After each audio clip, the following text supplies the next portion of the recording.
আজ 7 বছর পরে আমি যাচ্ছি আমার কৈশোরে, খানপাড়া, দুপতারা, 2500, নারায়ণগঞ্জ। আমার এখনো মনে পড়ে হবিগঞ্জ থেকে নারায়ণগঞ্জ আসার প্রথম দিন। হবিগঞ্জ থেকে নারায়ণগঞ্জের দূরত্ব তেমন না হলেও but the distance between me and my mother was so far. আজ 7 বছর পর আবার ফিরছি প্রিয় দারুল উলুম খানপাড়ায় দস্তারের ফজিলত গ্রহণ করতে।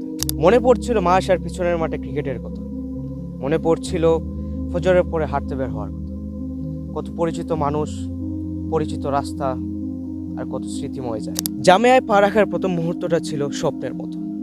কত সহপাঠী সহোদর, কত প্রিয় শিক্ষকগণ, এজন্য এক স্মৃতির উৎসব। তারপর সবশেষে দস্তারে ফজিলত গ্রহণ করলাম। অ্যান্ড এন্ড অফ এভরিথিং, প্রিয় দারুল Uloom Khanpara, you gave me so much love and memories.